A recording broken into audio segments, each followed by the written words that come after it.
आप देख रहे हैं न्यूज़ नाउ 24/7। ताज़ा खबरों के लिए हमारे साथ बने रहें।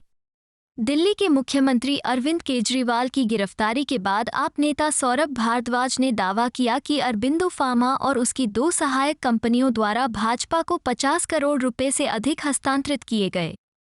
ईडी ने दावा किया है कि आपके संचार प्रभारी विजय नायर ने पार्टी के नेताओं की ओर से काम करते हुए एक समूह साउथ ग्रुप से 100 करोड़ रुपए की रिश्वत ली। जैसा कि जांच के दौरान दर्ज किए गए विभिन्न व्यक्तियों के बयानों में बताया गया है, रेड्डी पर पहले इस समूह का हिस्सा होने का आरोप लगाया गया था।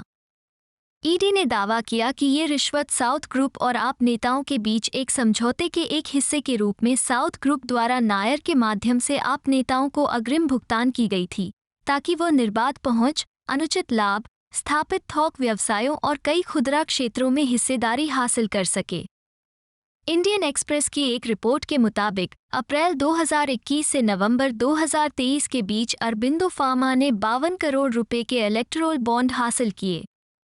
भारत के चुनाव आयोग द्वारा जारी चुनावी आंकड़ों से पता चला है कि एक महत्वपूर्ण अनुपात 66% भाजपा के पास गया।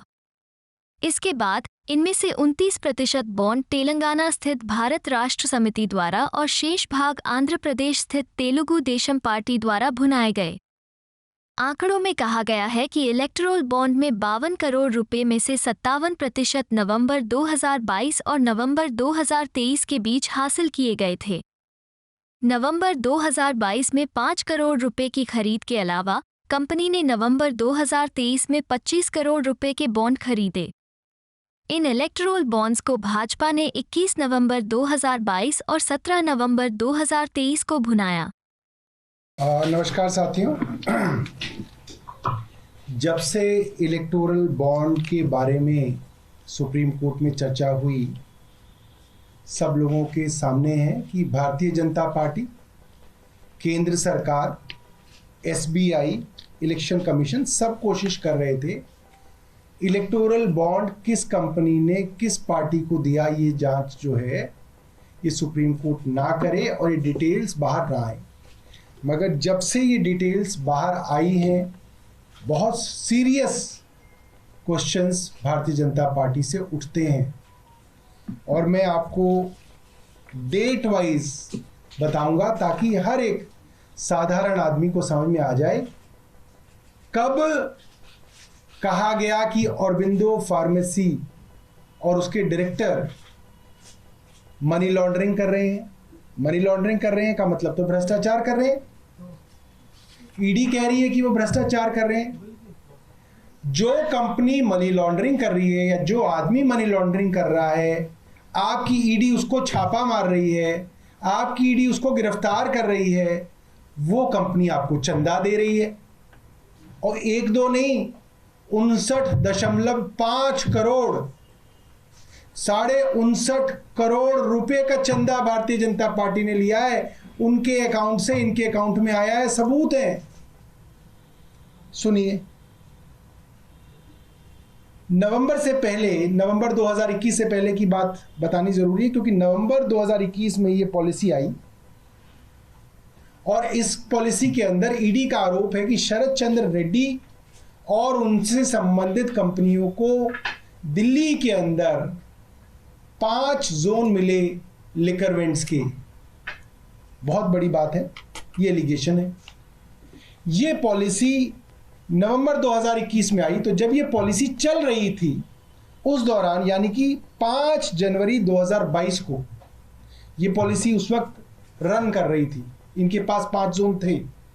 उस दौरान अरबिंदो फार्मा ने 3 करोड़ के बॉन्ड खरीदे और उसके कुछ दिनों में बीजेपी ने वो बॉन्ड इनकैश करा लिए। अभी सबूत आ गए हैं कि भारतीय जनता पार्टी ने ये पैसा ले लिया है।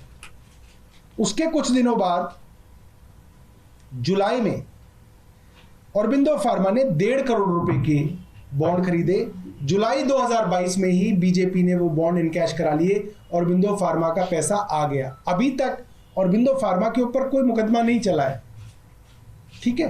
अब इसके बाद आते हैं नवंबर में। अब आपको मालूम ही है कि जुलाई के अंदर ये पॉलिसी 2022 में वापस आ गई। सरकार ने वो पॉलिसी वापस ले ली और ये बात होने लगी सब जगह मुकदमे दर्ज होने लगे, सीबीआई के मुकदमे दर्ज हो गया कि ये जो कंपनियां हैं ये अब रडार में हैं, इनके ऊपर जांच चल रही है। अब आप सुनिए कि 9 नवंबर को 2022 ईडी शरद चंद्र रेड्डी को बुलाती है। शरद चंद्र रेड्डी कहते हैं कि मैं अरविंद केजरीवाल से कभी नहीं मिला, कोई पैसे का कोई लेन देन नहीं है, कोई सवाल ही नहीं उठता। अगले दिन 10 नवंबर 2022 को शरद चंद्र रेड्डी को ईडी गिरफ्तार कर लेती है। अब सुनिए, ईडी की गिरफ्त में है शरद चंद्र रेड्डी, गिरफ्तार हो चुके हैं। 10 नवंबर 2022 को गिरफ्तार हुए हैं। 15 नवंबर 2022 को औरबिंदो फार्मा 5 करोड़ रुपए के बॉन्ड खरीद के बीजेपी को देता है। अब ये साफ है, आपके पास वो आदमी है, उसका डायरेक्टर आपके पास अंदर है जेल में, पीएमएलए में, मनी लॉन्ड्रिंग में, उसके पिताजी की कंपनी है, आपने 5 करोड़ रुपए उस कंपनी से भारतीय जनता पार्टी ने बॉन्ड में ले ली। अब आगे सुनिए, ये भी इनकैश करा लिए गए। इसके बाद 6 जनवरी 2023, इस वक्त शरद चंद्र रेड्डी जेल में है, 5 करोड़ रुपए देने के बाद भी जेल में है। शरद चंद्र रेड्डी से दोबारा से पूछा गया, चार्जशीट दायर की गई। चार्जशीट के अंदर ईडी ने कहा कि शरद चंद्र रेड्डी ने माना नहीं है, मगर ईडी कह रही है कि यह किंगपिन है। जो कल अरविंद केजरीवाल जी को किंगपिन बताया जा रहा था, वो 6 जनवरी 2023 में शरद चंद्र रेड्डी थे, उनको किंगपिन बताया गया और उनके खिलाफ चार्जशीट दायर कर दी गई और बताया गया ये सबसे बड़े बेनिफिशियरी हैं। जैसे कल अरविंद केजरीवाल जी को बताया कि ये किंगपिन भी है और बेनिफिशियरी भी है, ये शरद चंद्र रेड्डी थे 1 साल पहले। अब फिर जनवरी 2020 में जब इनकी बेल की सुनवाई शरद चंद्र रेड्डी की हो रही थी, अभी वो जेल में ही हैं, तो उन्होंने ईडी पे आरोप लगाया कि ईडी के लोग उनके ऊपर फोर्स का इस्तेमाल करके, बल का इस्तेमाल करके उनसे झूठी स्टेटमेंट लेना चाहते हैं और उनके एम्प्लॉयज को भी डराया धमकाया जा रहा है। ये हमारा नहीं, शरद चंद्र रेड्डी का अपनी बेल के अंदर स्टेटमेंट है कि मुझको दबाव डाला जा रहा है कि जो ईडी कह रही है प्री डिक्टेटेड स्टेटमेंट मैं दूं। ये जनवरी 20, 2023 की बात है। अब 6 महीने बीतते हैं, आदमी जेल के अंदर सड़ रहा है, करोड़पति बाप का बेटा, कई बड़ी बड़ी कंपनियों का मालिक, जेल में चक्की पीसेंगे। अप्रैल आ गया, अप्रैल के अंदर अब आप देखिए क्या होता है। अप्रैल के अंदर करीब 6 महीने बाद शरद चंद्र रेड्डी स्टेटमेंट दे देते हैं कि हाँ मैंने 100 करोड़ रुपए दिए। 6 महीने बाद, कई बार स्टेटमेंट देने के बाद ये उन्होंने स्टेटमेंट दी। उसके बाद मई में ये मामला हाई कोर्ट जाता है। अब उन्होंने जो ईडी उनके ऊपर दबाव डाल रही थी कहने के लिए, जो कि उन्होंने ही बताया, वो उन्होंने आखिरकार कह दिया। उन्होंने ये बात आखिरकार कह दी अप्रैल 2023 में। अब मई आ गया, मई में उनकी एप्लीकेशन अब हाई कोर्ट के अंदर लगी कि मेरी पीठ में बहुत दर्द चल रहा है। ईडी ने कहा हाँ साहब इनके पीठ में बहुत दर्द है, लिहाजा इनको बेल दे दी जाए। पीठ में दर्द पे हमारे यहाँ ऑफिस से छुट्टी नहीं मिलती, ईडी ने इन्हें बेल दे दी। मिलती है किसी को पीठ में दर्द पे ऑफिस से छुट्टी? आप सब कैमरामैन हैं, सब लोग हैं, पत्रकार यहाँ पे, कौन एडिटर देता होगा? ईडी ने इनको बेल दे दी 8 मई 2023 को। और जैसे ही बेल मिली, पंछी आजाद हुआ।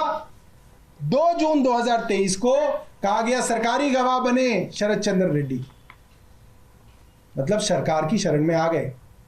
अब जब शरण में आ गए तो जैसे जो भी शरण में आता है फिर वो प्रसाद चढ़ाना पड़ता है। फिर आप प्रसाद की कहानी सुनिए। जून 2023 में शरद चंद्र रेड्डी अप्रूवर बन जाते हैं और नवंबर 2023 में जब सरकार को पता है कि ये मनी लॉन्ड्रिंग का आरोपी है, इसने तथाकथित तौर पे 100 करोड़ रुपए की रिश्वत दी, ये जेल में था, उस आदमी से उसकी कंपनियों के थ्रू 3 कंपनी जिनके नाम आतिशी ने बताए, पहली कंपनी औरबिंदो फार्मा और उसकी 2 सब्सिडीज से 50 करोड़ रुपया भारतीय जनता पार्टी ने लिया। 50 करोड़ रुपया छोटा मोटा नहीं है कि कोई 50,000 रुपए डाल गया प्लीज ले लो। 50 करोड़ रुपए के electoral bond Bharatiya Janata party ने शरद चंद्र रेड्डी की कंपनियों से लिए। अब क्या हुआ? ये तो क्योंकि छुपा हुआ था, किसी को पता ही नहीं चलना था किससे कौन क्या ले रहा है, किसी को बताना नहीं था। कानून बना दिया था देश में कि कौन सी कंपनी किससे पैसा ले रही है, कौन सी कंपनी किस पार्टी को पैसा दे रही है। ये कानून है देश का कि किसी को नहीं बताया जाएगा। सुप्रीम कोर्ट ने एक पिटीशन को डिसाइड किया और आर्म ट्विस्ट करके, हाथ मरोड़ के केंद्र सरकार की ये लिस्ट जो है डलवाई। ये लिस्ट डलती है 21 मार्च 2024 परसों शाम को 6:30 बजे, 7 बजे ईडी अरविंद केजरीवाल जी के घर में, 9 बजे अरविंद केजरीवाल जी गिरफ्तार। ये चल रहा है आज इस देश के अंदर। क्यों चल रहा है ये सब समझते हैं, क्योंकि कल 21 तारीख को भारतीय जनता पार्टी की पोल खुल गई। अब ये तो भारतीय जनता पार्टी वाले ही ये पार्ट हमें इतने दिनों से पढ़ा रहे हैं मीडिया वालों को कि अगर पैसा पॉलिटिकल पार्टी के पास आ जाए तो वो भी आरोपी बनती है। ये तो भारतीय जनता पार्टी के ही सारे के सारे जो है प्रवक्ता हमें 1 साल से समझा रहे हैं। संबित पात्रा जी, वो जो है भाटिया जी, एडवोकेट साहब, स्मृति ईरानी जी, तो अब आतिशी जी ने बता दिया। 59.5 करोड़ रुपया इन कंपनियों से भारतीय जनता पार्टी को मिला है। स्टेट बैंक ऑफ इंडिया ने बताया है, इलेक्शन कमीशन की वेबसाइट पे पड़ा है, कोई सबूत की जरूरत नहीं है। जिसमें 55 करोड़ रुपया वो है जब वो आरोपी बन गया था, जब भारतीय जनता पार्टी की केंद्र सरकार को पता चल गया था और पूरी दुनिया को पता चल गया था कि वो मनी लॉन्ड्रिंग का आरोपी है। उसके बाद भी इन्होंने उससे 55 करोड़ रुपए ले लिया। तो जैसा कि आतिशी जी ने कहा, इस मामले में क्योंकि मनी ट्रेल सीधे तौर पे भारतीय जनता पार्टी में जा रही है, प्रोसीड्स ऑफ क्राइम सीधा सीधा भारतीय जनता पार्टी तक पहुंच रहा है, लिहाजा भारतीय जनता पार्टी को इसी केस में आरोपी बनाना चाहिए। और जिस तरह से अरविंद केजरीवाल जी को गिरफ्तार किया गया, क्या कहा है कि भाई जिस पार्टी को फायदा मिला उसके एक कन्वीनर है। तो अब भारतीय जनता पार्टी को फायदा मिला, उसके कन्वीनर कौन है आप जानते हैं। उनको भी भाई ईडी जो है उनकी भी सेवा करे, सिर्फ अरविंद केजरीवाल जी की नहीं। तो ईडी से ये है कि ईडी जाए और भारतीय जनता पार्टी के जो प्रेसिडेंट हैं जेपी नड्डा जी, उनसे पूछताछ करे, और अगर पूछताछ में वो सहयोग नहीं करते तो उनको भी गिरफ्तार किया जाए और भारतीय जनता पार्टी को आरोपी बनाया जाए। आपको यह वीडियो पसंद आया हो तो इसे लाइक करें, हमारे चैनल को सब्सक्राइब करें।